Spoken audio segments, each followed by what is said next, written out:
Hi,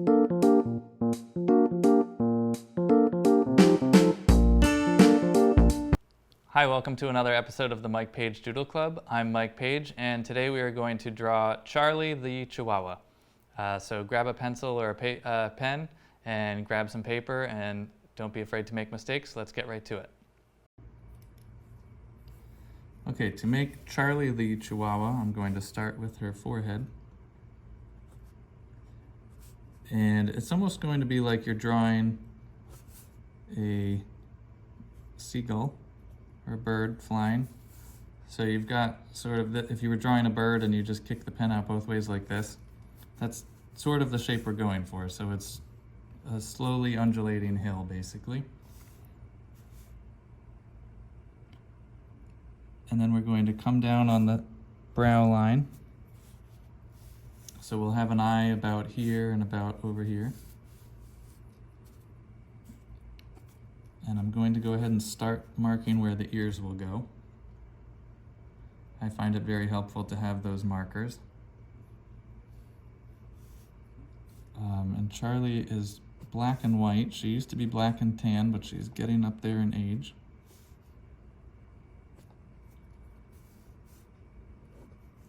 So I'm going to kind of imply where these black and white lines separate.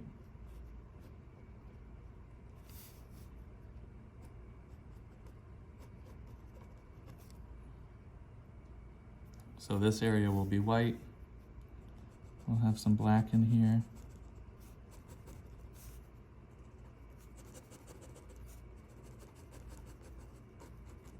I'm kind of breaking one of my main rules here. Typically, I will tell students to always draw hair the direction that it's growing, and right now you'll notice that I'm coming backwards from the direction that the hair would be growing.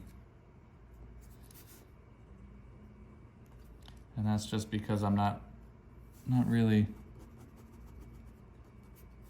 going to do a fully detailed hair sketch, really. Not too worried about the way the hair is looking on this one. Here I'm going to start the eye. So we're going to have a sort of the top half of a football there. And I'm going to extend that slightly higher. Anytime you have an eye like this, there's always going to be a shadow from the eyelashes. So you'll have a slightly darker area here. And sometimes you're also actually seeing the layers of eyelashes sort of crossing in front of each other.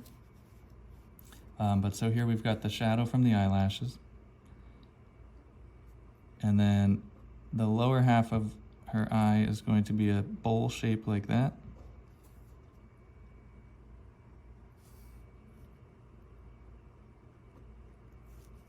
And her eyes are very dark. Most dogs have dark eyes.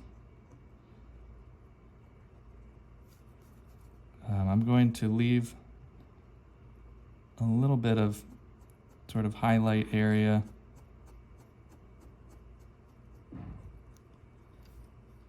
to show reflection, but most of it's going to get filled in.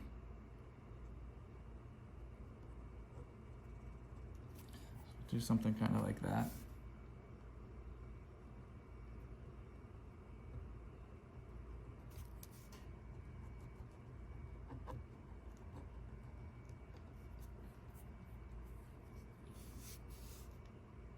Typically I'm doing these with a wood burning pen where I can really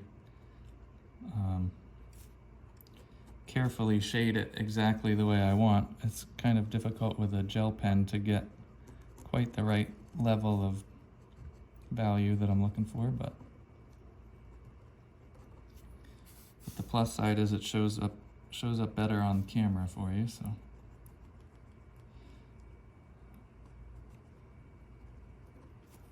got a little dark patch under her eye. And now I'll make the other eye. I mentioned earlier that I was doing the hair backwards. This is kind of backwards for me as well. I'm right-handed, so typically I will make the eye on the left side first so that I can see it as I'm making the eye on the right side. So I apologize if you're right-handed. I kind of gave you an uphill battle here.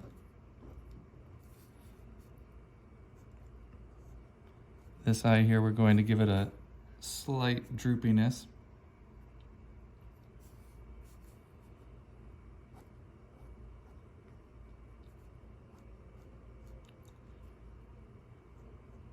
Charlie is a rescue dog that always wants attention, but she's kind of finicky too. So she's one of those dogs that wants your attention, but then once you're giving it to her, sometimes she'll snap at you and decide that she doesn't actually want you petting her.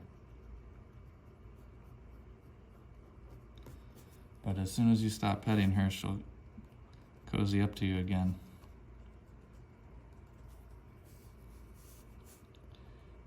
She's a little confusing.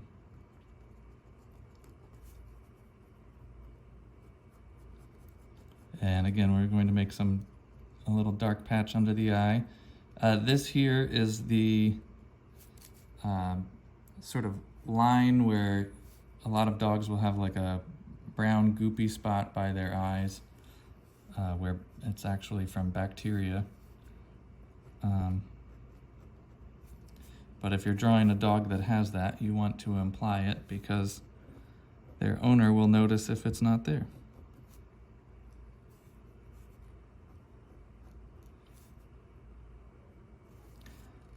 And again, we want to be kind of referencing the other eye as we make this one so that we're making the pupils pointed the same direction and getting it fairly accurate. And I'm going to do the same thing I did on the other one. I'm going to lightly drag the gel pen across here. And then I'll go ahead and fill in the pupil there.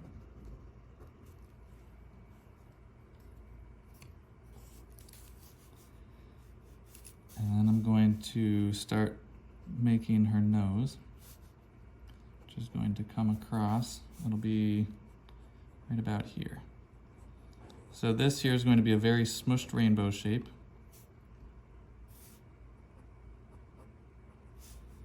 And basically we're going for a very rounded triangle right here.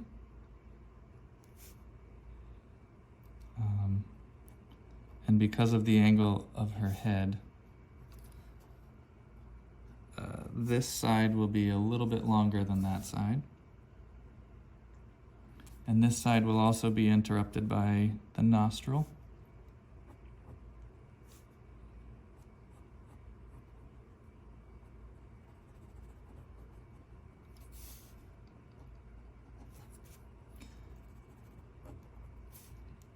And we'll kick the pen up there and then imply the other nostril over here.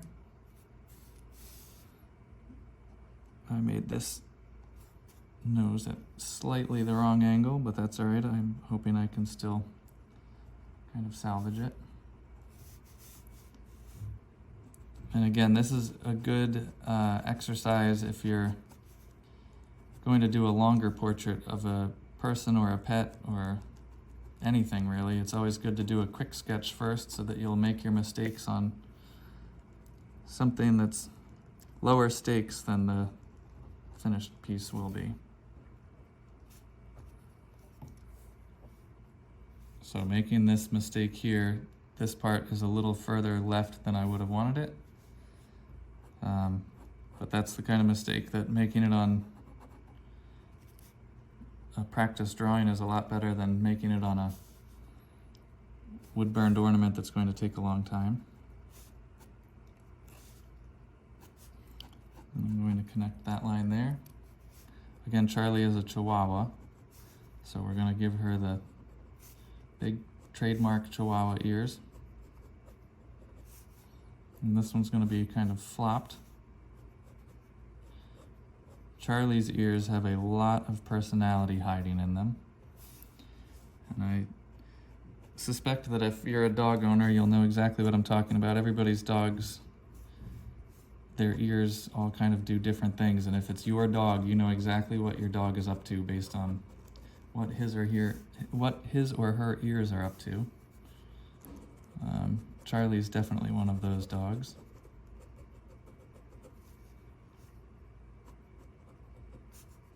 can almost tell her mood based on what her ears are doing.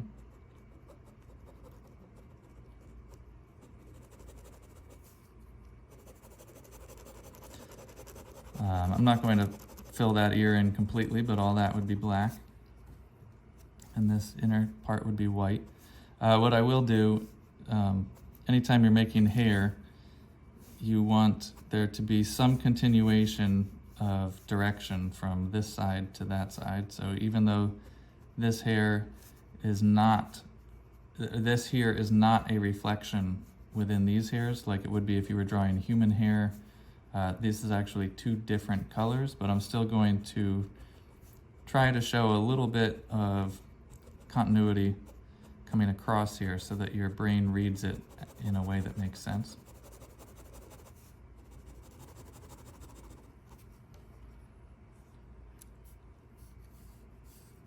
Next I'm going to kind of plan out, this will be the back of her head over here going into her neck. And this is going to be an ear sticking up and out. And the more you can kind of kick the pen out, the better you'll have sort of the personality of what a dog's ear does. If you try to draw it exact, you might lose a little bit of that natural look to it. And again, this is going to be the black hair, and then there's a patch of white hair, and then it goes back to black hair. So making this black patch, I'm going to draw it coming back towards here, and hopefully you'll see what I mean, where your brain will read it as though it's one continuous line coming across here.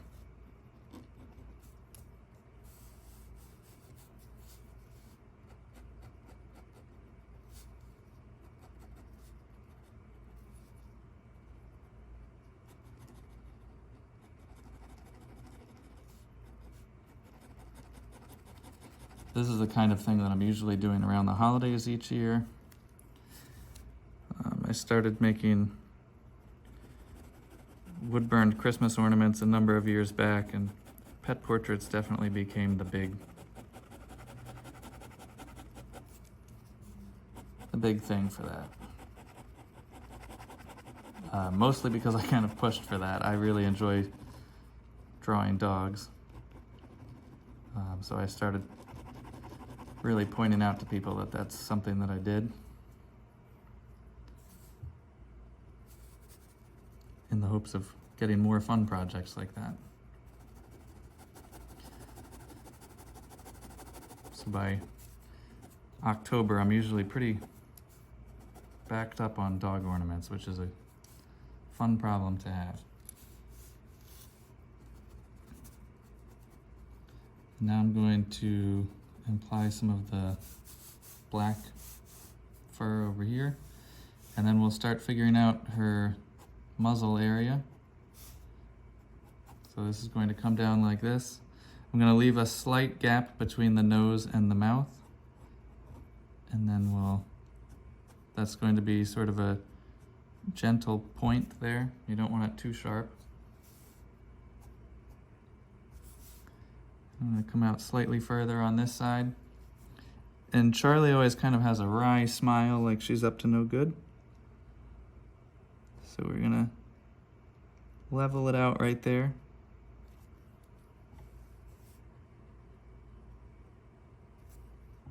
Like that. And then we will make the lower portion.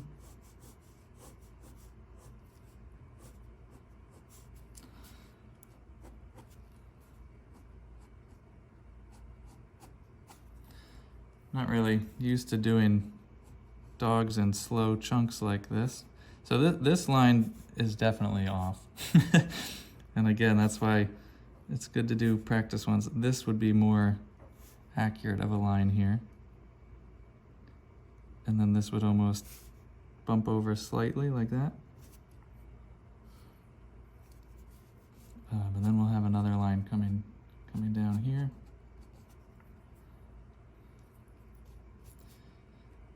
Yeah, typically when I'm making a dog portrait, the initial sketch goes relatively quickly. I'm not used to stopping and starting like this as I'm explaining what's going on.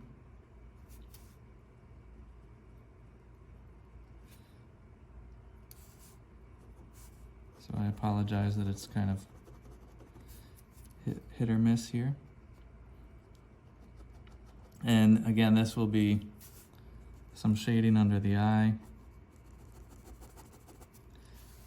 This would all be dark over here, and it would continue slightly beyond where this is. If I was shading this, this all would be somewhere like a 50% value of gray. But since I'm using a gel pen, I'm just going to sort of show you where the transition is.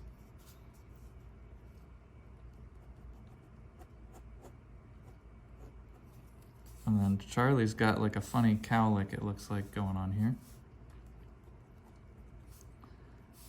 Where she's got some scruff sticking out the side of her neck where hair is changing direction. It also changes color there. It's white on the front and it looks like it's black on the back side of her. And then right about here, I'm going to show the little fold in her neck. And again, this is something, the more you kick the pen out, the more natural it's going to look.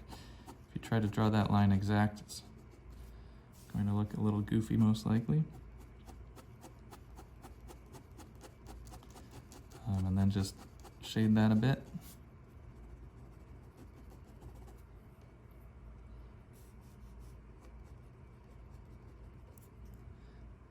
And Charlie's collar only slightly shows because she's got so much scruff on her neck.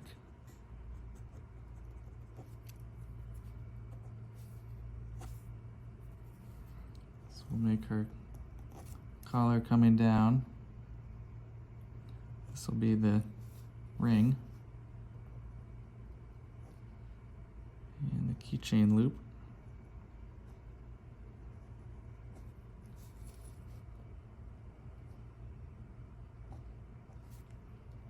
It's important as you're doing keychains to make sure that this is going to hold the circle. Whoops, sorry, I'm not even showing you what I'm making here. It's important as you're making this to make sure that this keychain will hold the other chain. And then we're going to make a tag here.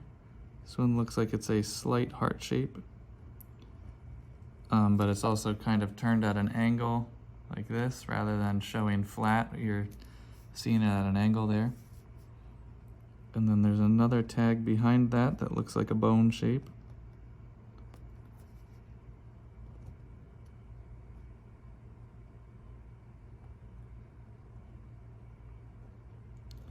I think this front heart tag, I'm pretty sure, is the rabies tag, if I'm not mistaken. And then we'll show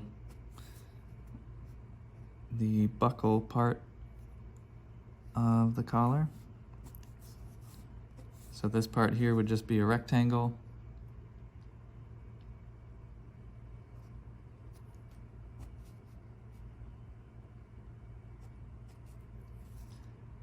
And then we can continue the collar out like that.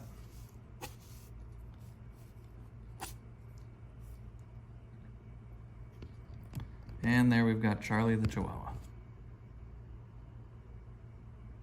If you want to imply a couple whiskers, you can.